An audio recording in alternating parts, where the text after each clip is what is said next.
بادِ توحید کے مت والو، شمع رسالت کے پروانوں، السلام علیکم ورحمۃ اللہ وبرکاتہ۔ الحمد للہ نحمدہ ونصلی ونسلم علی رسولہ الکریم، اما بعد فاعوذ باللہ من الشیطان الرجیم، بسم اللہ الرحمن الرحیم۔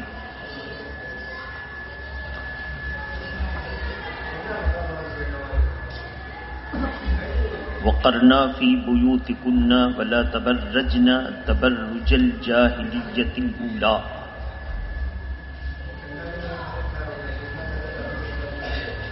صدق اللہ العلی العظیم وبلغنا رسولہ النبی الامین المتین الکریم۔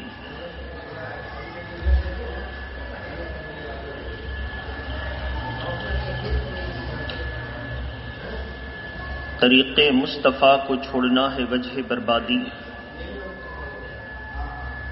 طریق مصطفیٰ کو چھوڑنا ہے وجہ بربادی، اسی سے قوم دنیا میں ہوئی بے اقتدار اپنی۔ ہمیں کرنی ہے شہنشاہ بطحا کی رضا جوئی، ہمیں کرنی ہے شہنشاہ بطحا کی رضا جوئی، وہ اپنے ہو گئے تو رحمت پروردگار اپنی۔ عزیزان ملت اسلامیہ، آج کی اس محفل محبت میں آنے والے وہ خرافات بھرے دن، جس میں غیروں کی دیکھا دیکھی ہمارے قوم کے نوجوان کی شمولیت تمام ارباب فکر کے لیے تشویش کا باعث ہے۔ تشویشات میں سے یہ ہے کہ ہم اس قوم میں شمار کیے جاتے ہیں جس قوم کے پاس اپنی تہذیب بھی ہے، اپنا تمدن بھی ہے، اپنا کلچر بھی ہے، اپنا قانون بھی ہے اور اپنی شریعت بھی ہے۔ جب ہم خود کفیل ہیں، سارے قوانین اور ضابطے ہمارے پاس آسمانی کتاب کی صورت میں موجود ہے، تو پھر ہم غیروں کو دیکھ کر کے ان کی اگر ریس کریں تو یہ تمدن کے انحراف میں ہے، سماج کے بھی خلاف ہے اور شریعت کے بھی خلاف ہے۔ ہمارا کلچر، ہماری سوسائٹی، ہماری تہذیب، ہمارا تمدن ہم سے کیا مطالبہ کرتا ہے؟ وہ مطالبہ یہ ہے، وَقَرْنَا فِي بُيُوتِكُنَّ وَلَا تَبَرَّجْنَ تَبَرُّجَ الْجَاهِلِيَّةِ الْأُولَى۔ اسلام سے قبل جس طرح عورتیں بن سور کر کے میلوں کی زینت، بازاروں کی زینت بنا کرتی تھیں، اے مسلمان کی پاک تینت عورتوں، تمہیں ان کی دیکھا دیکھی اس طرح ماحول کو اپنانا نہیں ہے۔ تم اپنے گھروں میں قرار پکڑو اور زمانے جاہلیت کے عورتوں کی طرح بن سور کے گھومنے پھرنے سے پرہیز کرو۔ یہ بن سور کے گھومنے اور پھرنے کی تہذیب کب سے شروع ہوئی؟ ذرا اس کی طرف ہم آپ کی تھوڑی سی توجہ لے جائیں۔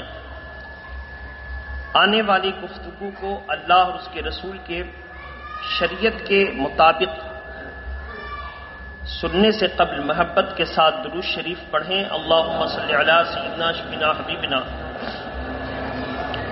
مولانا محمد معدن الجود والکرم وآلہ واصحابہ وبارک وسلم صلاۃ و سلاما علیک یا رسول اللہ صلی اللہ علیہ وسلم۔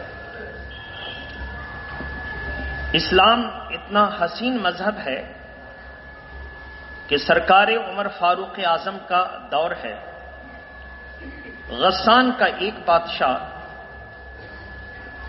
اجازت لے کر کے مفاہمت کرنے کے لیے، معاونت کرنے کے لیے، اتحاد کرنے کے لیے آتا ہے. امید ہے کہ وہ مسلمان ہو جائے. مسلمان ہو گیا، لیکن اس کے دل میں یہ خواہش تھی کہ امیر المومنین اپنے ساتھ اپنے قریب رکھ کر سب سے ممتاز پوزیشن ہمیں عطا کر دیں، تاکہ لگے کہ ہم اسلام سے قبل بھی ایک خاص ممتاز پوزیشن کے مالک تھے، اور اسلام میں آنے کے بعد بھی ہم کو سب سے بہتر گردانا گیا. یہ نخوت، یہ تکبر، یہ کبر اس کے اندر تھا. امیر المومنین عمر فاروق اعظم نے برداشت کیا، یہاں تک کہ وہ چاہتا تھا کہ جب لوگ طواف کریں تو سب اس کے پیچھے رہیں اور وہ آگے رہیں. اور وہ کپڑا اتنا لمبا پہنے ہوئے تھا کہ زمین سے وہ کپڑے کا کنارہ گھسٹ رہا تھا، اور اس شان سے وہ طواف کرتا ہوا جا رہا تھا امیر المومنین کے ساتھ. امیر المومنین نے جب تک شریعت میں ضبط لکھا تھا تالیف قلبی کے لیے، تب تک ضبط فرمایا. اتفاق سے ایک غلام کا قدم اس کے کپڑے پر پڑ گیا، اور ظاہر ہے جب کپڑا پر پڑا تو اس کی تہبند، اس کی لنگی کھل گئی. کوئی لنگی کو گھسیٹ کر پہنے یا کسی کا قدم پڑ جائے تو کیا ہوگا؟ اس نے اس مسلمان غلام کو ایسا مکہ مارا کہ اس کے ناک سے خون بہنے لگا. امیر المومنین عمر فاروق اعظم نے فوراً طواف مکمل کرنے کے بعد اس کے اوپر مقدمہ قائم کرنے کا حکم دیا. کہا انصاف ملے گا. اس نے کہا کہ امیر المومنین ایک غلام کا بدلہ ہم سے لیں گے. کہا اسلام مساوات کا مذہب ہے، برابری کا مذہب ہے، اس میں نہ کوئی امیر، نہ کوئی غریب، نہ کوئی آقا، نہ غلام. اسلام غلامی کا خاتمہ کرنے کے لیے آیا ہے. ہمارے یہاں غلاموں کو بھی وہی حیثیت، وہی پوزیشن ہے جو آقاؤں کو ہے. تمہیں قصاص دینا ہوگا، بدلہ کے کٹگھرے پر کھڑا ہونا ہوگا. اس نے ایک رات کی مہلت مانگی، اور پھر وہ رات کی تاریکی میں چھپ کر کے غسان چلا گیا. اندر سے وہ کافر تھا، پھر اس نے کفر کا اعلان کر دیا، مرتد ہو گیا. عمر فاروق اعظم نے یہی دکھائی کہ ایک غریب مسلمان اگر جمعہ کے دن 5 وقتہ نماز میں پہلے آ جاتا ہے تو اگلی صف میں بیٹھے گا، اور ایک حکمراں، ایک بادشاہ، ایک وزیر اگر وہ دیر سے آتا ہے تو اس کو پچھلی صف میں جگہ ملے گی، اسی میں بیٹھے گا، اسی میں اس کی عزت ہے. اس کی گردنوں کو ہٹا بڑھا کر پھلانگ کر نہیں جا سکتا. کہ مذہب اسلام کا یہ حکم ہے کہ جو گردنوں کو پھلانگ کر جا کر اگلی صف میں بیٹھنے کی کوشش کرتے ہیں، اللہ تبارک تعالی پل صراط پر اس کو بچھا دے گا اور لوگوں سے کہے گا اس پر چل کر جاؤ. یہ دنیا میں مسلمانوں کی گردنوں کو پھلانگتا تھا، اب تم اس پر چل کر جاؤ. یہ اس کو سزا ملے گی. تو میرے محترم بزرگ اور دوستو، جب اسلام کا یہ انصاف اس کے بہت سے قریبی نے جب دیکھا تو کہا کہ میرا بادشاہ ظلم کر کر کے اپنے آپ کو سب سے ممتاز پوزیشن پر رکھنا چاہتا ہے، مگر مسلمان انصاف کر کے سب کو اس کا حق دے رہا ہے. اس لیے ہم تمام مذاہب سے منہ موڑتے ہیں اور اسلام کو قبول کرتے ہیں. اس نے اسلام کو قبول کر لیا. کہا کہ ایک غریب آدمی بھی اگر اگلے صف میں آ گیا اس کو امیر آدمی پیچھے نہیں کر سکتا، جہاں جگہ ملے گی کھڑا ہوگا، اگر وہ ایسا کرتا ہے تو اللہ اس کی عزت بڑھا دے گا، اللہ اس کی عزت، یہ ہے اسلام۔ تو میرے محترم بزرگ اور دوستو، کتنی خوبی ہے اس میں، جب ہم نماز کے لیے کھڑے ہوتے ہیں تو اس وقت تو پتہ نہیں چلتا، لیکن جب ہم سجدے میں ہوتے ہیں تو ذرا اس سجدے کی کیفیت کو محسوس کیجئے۔ ایک امیر کا سر ہے اور ایک غریب کا قدم، ایک امیر کا سر ہے، ایک غریب کا قدم ہے، اور اس حیثیت کے ساتھ اللہ کی بندگی ہو رہی ہے۔ یہ اس بات کا اعلان ہے کہ اسلام میں بڑا چھوٹا، امیر و غریب نہیں، اسلام میں سب برابر ہیں۔ اب اگر کسی کو فضیلت ہے تو کس بنیاد پر فضیلت ہے وہ سنیے۔ 26ویں پارے میں اللہ تبارک و تعالی ارشاد فرماتا ہے، ان اکرمکم عند اللہ اتقاکم، اللہ کے نزدیک معزز، مکرم اور عزت اور شرافت و نجابت والا وہی ہے جو سب سے زیادہ پرہیزگار ہے، گناہ سے بچتا ہے۔ پرہیزگار کہتے ہیں گناہ سے بچنے والے کو، نیک کام کرنے والے کو پرہیزگار نہیں کہتے۔ کوئی بھات کھاتا رہے پرہیزگار کیسے ہوتا ہے؟ کوئی بھات چھوڑ دے کھانا تو وہ پرہیزگار ہوگا، بھات سے پرہیز کرتا ہے۔ کوئی چائے پیتا رہے وہ پرہیزگار کیسے ہوگا؟ کوئی چائے پینا چھوڑ دے تو کہے گا چائے سے پرہیز کرتے ہیں۔ پرہیزگار کہتے ہیں اللہ کے خوف سے، گناہ سے بچ جانے والے کو۔ تو میرے محترم بزرگ اور دوستو، اللہ تبارک تعالیٰ نے مساوات رکھا۔ اب جو میرا موضوع تھا وہ یہ تھا کہ 14 فروری کو تاریخ کا جب مطالعہ کریں گے تو آپ کو ملے گا اس دن کو دنیا والوں نے یوم عشاق کا نام دیا ہے، عاشقوں کا دن۔ انگلش میں کیا کہتے ہیں؟ ویلنٹائن ڈے، عاشقوں کا دن۔ اس کی تاریخ کیا ہے ہم نے اگلے سال بتایا تھا۔ مختصر یہ کہ عبادت کی نیت سے عیسائی اپنے عبادت خانے میں رہتے تھے، اور جو اپنے آپ کو عبادت کے لیے وقف کر دیتا وہ شادی نہیں کرتا تھا، چونکہ عیسائی مذہب میں شادی کو دنیا داری کہتے ہیں، اور شادی بیاہ کے معاملات سے ہٹ کر دین کی خدمت ہی کو وہ لوگ رہبانیت کہتے ہیں۔ اللہ نے قرآن میں فرمایا ولا رہبانیتا، ہم نے تم پر رہبانیت کا حکم نہیں دیا تھا، تم سے نہیں کہا تھا کہ تم شادی بیاہ اور اس سے متعلقات کو چھوڑ کر کے اللہ کی عبادت کرو اور عبادت خانے کے مجاور بن جاؤ، ہم نے حکم نہیں دیا تھا، تم نے اپنے سے چنا تھا، اور چن کر تم نبھا نہ سکے اسی لیے تم کو سزا ملی۔ چن لیا تھا ٹھیک تھا، کوئی آدمی ترک دنیا کر کے اگر نماز پڑھنا چاہتا ہے، دن رات عبادت کرنا چاہتا ہے، اس کی مرضی ہے، اس کی مرضی ہے، لیکن شریعت کا حکم یہی ہے کہ اگر اس میں زیادہ بھلائی ہوتی تو سب سے زیادہ بھلائی کا کام اللہ کے رسول کے علاوہ کون کر سکتا ہے؟ حضرت سلمان فارسی بڑے متقی پرہیزگار صحابی اور بڑی لمبی عمر کے مالک، ایک روایت کے مطابق 350 سال کی عمر، حضور صلی اللہ علیہ وسلم کے ظاہری زمانے کے بعد بھی کئی سال تک حیات میں رہے، حیات ظاہری میں رہے۔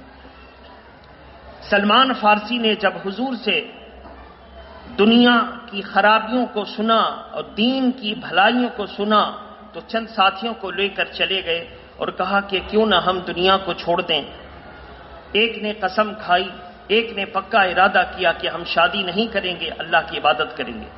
ایک نے کہا کہ ہم تجارت میں وقت برباد نہیں کریں گے، رات دن روزے رکھیں گے اور اللہ کی عبادت کریں گے، یعنی دن میں روزہ رات میں عبادت۔ ایک نے کہا کہ ہم اللہ کے لیے سب کچھ چھوڑ دیں گے، رات و دن عبادت کریں گے۔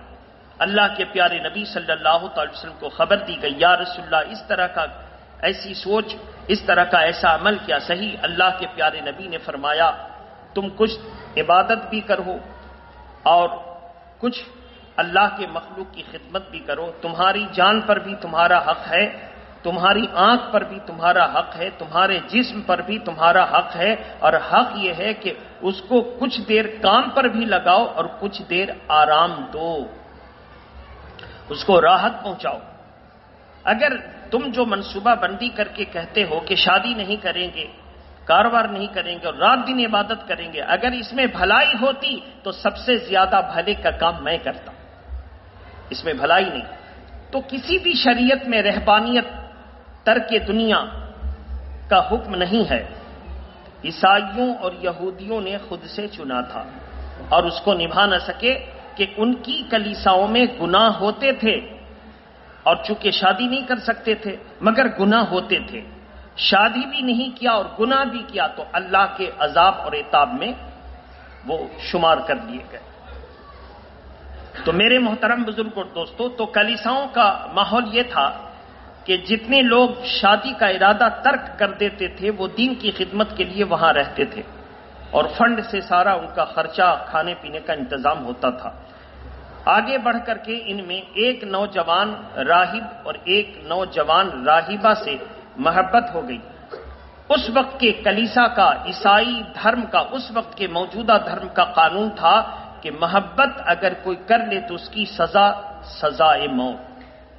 ان دونوں کو اٹھا کر کے عیسائی دھرم کے مطابق پھانسی پر چڑھا دی گئی۔ کچھ دن تو لوگ خوف کرتے رہے، لیکن کچھ سالوں کے گزرنے کے بعد لوگوں نے اس 14 فروری کو یاد رکھا جس دن ان لوگوں کو سزائے موت ہوئی تھی، اور اس دن کو ان لوگوں نے دو محبت کرنے والوں کے نام سے منسوب کر کے ویلنٹائن ڈے یعنی یوم عشاق نام رکھا، اور اپنی چھپی ہوئی محبت کا ایک دوسرے صنف سے اظہار کرنے کا دن متعین کر دیا۔ کسی کے دل میں کسی کی محبت ہے، اس دن وہ ایک پھول دیتا اور اپنے اظہار محبت کرتا۔ اس قبیح حالت کو ان لوگوں نے جب شروع کیا بڑے بکھیڑے ہوئے، لیکن یہ لوگ برائی کو دنیا میں پھیلانے میں کامیاب ہو گئے۔ رہتے رہتے یہ برائی عیسائی دنیا سے نکل کر کے دوسری دنیاؤں میں جب شرکت کی تو سب لوگوں نے محبت کے نام پر اس کو قبول کر لیا۔ اللہ کے پیارے نبی صلی اللہ علیہ وسلم نے فرمایا کہ محبت اگر غیر شرعی ہے تو یہ حرام ہے، اور اگر محبت شریعت کے مطابق ہے تو وہ جائز ہی نہیں ہے، باعث ثواب ہے۔ اس کی حد بندی کر دی۔ تو میرے محترم بزرگ اور دوستو، بیوی سے محبت کرو تاکہ دل سے گناہ اور زنا کی خواہش ختم ہو جائے، یہ ثواب ہے۔ ماں سے محبت کرو تاکہ بڑی بوڑھیوں سے محبت کا جذبہ پیدا ہو، اور ماں سے محبت جب کرو گے تو اللہ کے پیارے نبی نے فرمایا اپنے ماں باپ کے چہرے پر ایک مرتبہ ان کی ساری ضرورتوں کو پوری کر کے کوئی بیٹا مسکرا کر کے دیکھتا ہے تو اللہ تبارک تعالیٰ اس کو 100 حج مقبول کا ثواب عطا فرماتا ہے۔ آپ اندازہ کریں، ساری ایسا نہیں کہ ان کی ضرورت کا نہ کپڑا دیا، نہ کھانا دیا، نہ ان کو رہائش دیا، جانوروں کی طرح ایک کمرہ خرید کر کے ان کو رکھ دیا، نوکر چاکر لگا دیے، وہ صبح شام ان کی خدمت کر رہے ہیں، اور بیٹا بہو کو خدمت کا کوئی جذبہ نہیں، اور بیچاری بڑھیا اسی میں جیسے تیسے مر گئی، اور اس کے بعد حق ادا کر دیا کہ ہم بڑے اچھے بیٹے ہیں، اماں کے لیے الگ کمرہ دے دیا، اماں کے لیے سب انتظام کر دیا۔ یہ محبت نہیں ہوئی، یہ اپنی بیوی کے ارمان کو پورا کرنے کے لیے اپنے ماں کو الگ تھلگ کر دینے کا ایک طریقہ ہے، یہ محبت نہیں ہے۔ تو میرے محترم بزرگ اور دوستو، والدین کی ساری ضرورتیں پوری کر کے جب ان کے چہرے پر دیکھتا ہے اور مسکرا کر کے دیکھتا ہے، وہ حج جو 4 لاکھ روپیہ خرچ کرنے کے بعد بھی یہ نہیں کہا جا سکتا کہ مقبول ہوئی، یہ میرے عمل، یہ میرے کام مقبول ہیں یا نہیں ہیں، یہ حج مقبول ہوا یا نہیں ہوا، یہ میری نیتیں مقبول ہوئیں یا نہیں ہوئیں، لیکن ایک مرتبہ اگر باپ ماں کے چہرے پر دیکھتا ہے تو مقبول حج کا ثواب ملتا ہے۔ اللہ تبارک تعالیٰ نے اسلام میں عورتوں کو عزت کا مقام دیا ہے، عورت ماں کے روپ میں۔ اللہ کے پیارے نبی نے فرمایا الجنت تحت اقدام الامہات، جنت تو تمہارے ماؤں کے قدموں کے نیچے ہے، تم ان کی خدمت کر کے ان کو خوش کر دو، جنت تمہارا استقبال کرے گی۔ ایک عورت کے پیر کے نیچے اسلام نے جنت لا کے رکھ دیا۔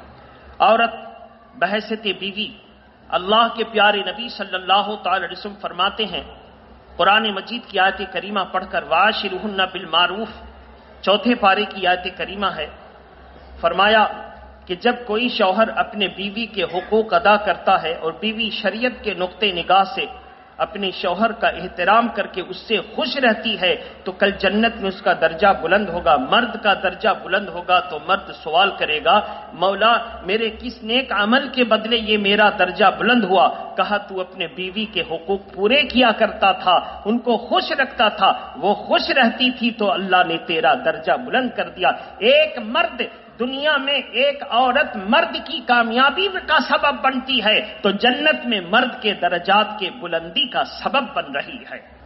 ایک عورت بیوی کی حیثیت سے مرد کے درجے کو بڑھا رہی ہے، ایک عورت بہن کی حیثیت سے۔ اللہ کے پیارے نبی صلی اللہ تعالی وسلم ایک جنگ سے فارغ ہو کر کے ایک جگہ پڑاؤ ڈالے ہوئے ہیں، خیمہ زن ہیں۔ ایک خاتون بغیر اجازت تمام سیکیورٹی گارڈ کو توڑتے ہوئے، تمام صحابہ کے احاطے کو توڑتے ہوئے اندر آ گئیں اور با پردہ خاتون ہیں۔ صحابہ نے کہا کہ اللہ کے پیارے رسول کا دولت اقدس سے بے اجازت نہ جاؤ، تو وہ آگے چپ چاپ چلی گئیں۔ دروازے پر کھڑی ہو کر کہتی ہیں، یا رسول اللہ آپ کی بہن آئی ہے۔ اللہ کے پیارے نبی نے آواز کو پہچانا اور دوڑ کر اپنے خیمے سے باہر آئے اور اپنی بہن کا استقبال کیا اور اپنی چادر مبارک بچھائی، بہن کو بیٹھایا۔ وہ کون تھی؟ حلیمہ سعدیہ کی بیٹی۔ کون تھی وہ؟ جنہوں نے دودھ پلایا تھا، دودھ شریک بہن تھی، حلیمہ سعدیہ کی بیٹی۔ اور کہا کہ بہن کیوں آئی ہو؟ کہا کہ اے اللہ کے رسول، آپ کا جنگ ہمارے قبیلے سے ہوا ہے اور ہمارے بہت سے آدمیوں کو شرارت کی سزا مل گئی ہے اور وہ گرفتار ہو کر کے آپ کے صحابہ لے آئے ہیں۔ آپ کی طرف سے ہوا کہ جنگی قیدیوں کے لیے قانون ہے کہ جرمانہ ادا کرو اور قیدیوں کو رہائی کراؤ۔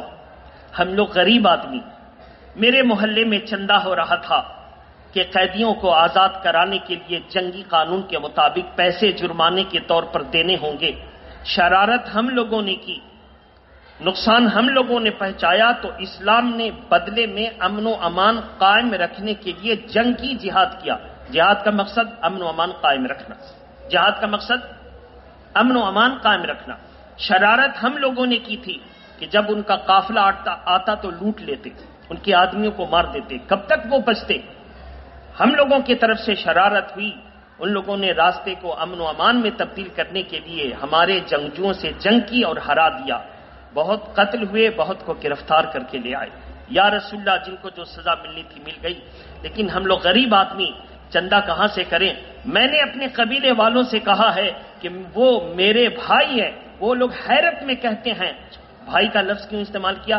کفر کی حالت میں تھی۔ کوئی بھی مسلمان اپنے نبی کو، تاریخ شاہد ہے کہ اسلام لانے کے بعد بھائی نہیں کہا ہے، کفر کی حالت میں تھے۔ وہ میرے بھائی ہیں، میری والدہ کا دودھ انہوں نے پیا ہے، میں تم سب کی طرف سے چل کر سفارش کروں گی۔ وہ بڑے امین ہیں، بڑے خلق والے ہیں، بڑے بلند اخلاق والے ہیں، وہ میری سفارش کو قبول کر لیں گے۔ کہا کہ سعدیہ کی بیٹی نہ جا، جنگ کا ماحول ہے، تیری بھی جاں بخشی نہ ہوگی۔ کہا کہ سنو، وہ میرے دشمنوں کی طرف سے ضرور ہیں مگر یقین ہے کہ وہ بامروت ہیں۔ ان کا قانون ہے کہ عورت پر، بیمار پر، بوڑھے پر، کمزور پر، بچے پر تلوار اٹھایا نہیں جا سکتا ہے۔ وہ قانون کے پابند ہیں اور ان لوگوں کے پاس ایک اصول ہے، ایک تہذیب ہے، ایک کلچر ہے، تمہارے پاس کچھ نہیں ہے۔ ان کی تہذیب سے امید ہے کہ ایک عورت کو عزت ضرور ملے گی۔ کفر کی حالت میں ایک خاتون کہتی ہے کہ مسلمانوں سے عزت ضرور ملے گی، اس لیے قیامت تک اگر کوئی قوم عزت دے سکتی ہے عورت کو تو وہ مسلمان ہے، وہ مسلمان ہے۔ آج بھی ہو گر ابراہیم سا ایماں پیدا، آگ کر سکتی ہے اندازے گلستاں پیدا۔ بتانے کا مقصد کیا ہے؟ آج ہمارے مسلمان بیٹے اور مسلمان بیٹیاں، ہمارے بچے ٹیوشن میں جاتے ہیں، اسکولوں میں جاتے ہیں، کالج میں جاتے ہیں، ایک دوسرے سے تعلق کر کر کے مسلم قوم کی بچیوں کو بدنام کرتے ہیں، محبت کی واہ واہی اور ڈینگیں اپنے دوستوں میں کہتے ہیں، وہ کہتے ہیں میں فلاں سے محبت کرتا ہوں اور یہ میرا فلاں کیا بولتے ہیں اس کو بوائے فرینڈ، یہ میری فلاں گرل فرینڈ، یہ ماحول ہے۔ بتائیے اسلام جب عروج پر تھا تو دنیا کو یہ یقین تھا کہ یہ عورتوں پر ظلم نہیں کریں گے، یہ عورتوں کو اس کا حق ضرور دیں گے، اور آج ہم اپنے قوم کے بچے اور بچیوں سے پریشان ہیں کہ جب ہمارے قوم کا شریف زادہ اور شریف زادی اسکولوں اور کالجوں کا رخ کرتی ہے تو ہمیں ڈر لگا رہتا ہے کہ ہماری عزت اگر لٹے گی تو ہماری قوم سے لٹے گی۔ کیا یہی مسلمانیت ہے؟ تو جوانوں کو فیصلہ کرنا ہوگا کہ ہم جب تک ازدواجی زندگی سے منسلک نہیں ہیں پوری دنیا کی عورتوں کو اپنی بہن سمجھیں گے، اپنی ماں سمجھیں گے، اور عورتیں اور لڑکیاں یہ سمجھ لیں کہ بھائی اور باپ سمجھیں گے۔ جب یہ جذبہ پیدا ہوگا تو گناہ جنم نہیں لے گا، اور ہماری قوم آرام سے اپنی بچیوں کو اسکول بھیج کر اطمینان، نہیں تو ماؤں کے دل اٹکے رہتے ہیں کہ پتہ نہیں کیا حادثہ ہو جائے۔ اے میرے محترم، یہی وجہ ہے ہماری قوم کی بیٹیوں کی پڑھائی مکمل ہونے سے پہلے ختم ہو جاتی ہے، مکمل ہونے سے پہلے ختم ہو جاتی ہے۔ تو ہمیں ٹیوشن اور اسکول کے بچوں، کالجوں کے بچوں، یونیورسٹیز کے بچوں اور کام کاج آفس والے بچوں سے گزارش کرنی ہے کہ اپنے بہن اور ماں کا درجہ دو، ان کی عزت کرو۔ اسلام میں عورتوں کو عزت نہ ملے گی تو کس مذہب میں عزت ملے گی؟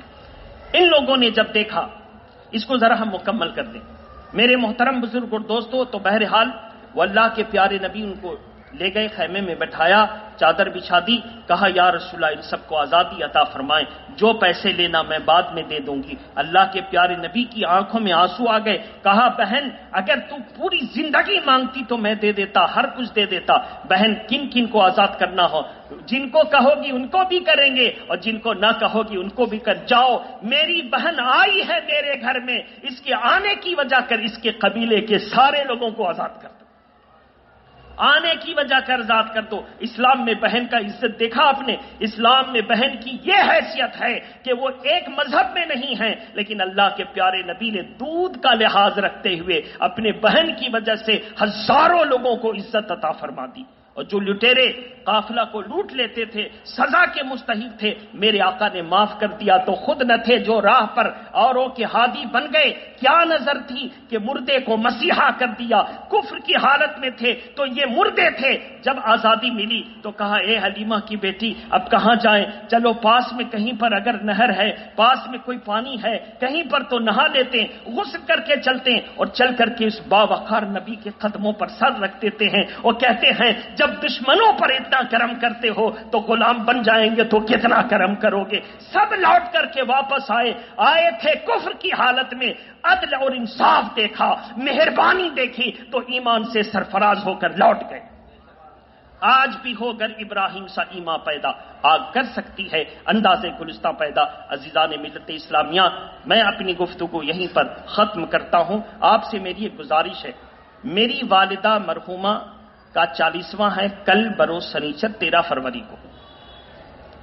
میں آپ سے گزارش کروں گا کہ بعد نماز عشاء سے صبح صادق تک ایک جلسے کا اہتمام رکھا گیا ہے۔ آپ اپنی ضروریات سے فارغ ہو کر کے عشاء کے فوراً بعد ہی سے شریک ہو جائیں، چونکہ ہم اپنے استاذ گرامی کی تقریر کو 10 ہی بجے سے شروع کروائیں گے انشاءاللہ۔ اسد اقبال بھی ہوں گے، ذیشان متراوی بھی ہوں گے، اگر ان کی مصروفیت نہ ہوئی تو ضرور آئیں گے، ذیشان متراوی تو ضرور آئیں گے، اور علامہ شیر بنگال شمیم الزماں قادری صاحب، طاہر حسین چشتی اشرفی صاحب یہ تشریف لا رہے ہیں۔ ان کی تقاریر کو آپ کو محسوس کرنا ہے۔ آپ سے میری گزارش ہے کہ کل بعد نماز عشاء سے صبح صادق تک کا موقع آپ نکالیں گے، شعراء بھی ہوں گے، اچھے مقررین بھی ہوں گے، اور آپ کو میری حوصلہ افزائی کے لیے اس میں رہنا ہے۔ اللہ تبارک تعالی میری والدہ کی بھی بخشش فرمائیں اور آپ سب کی والدہ کی بخشش کا ذریعہ بنا دیں۔ وآخر دعوانا ان الحمدللہ رب العالمین۔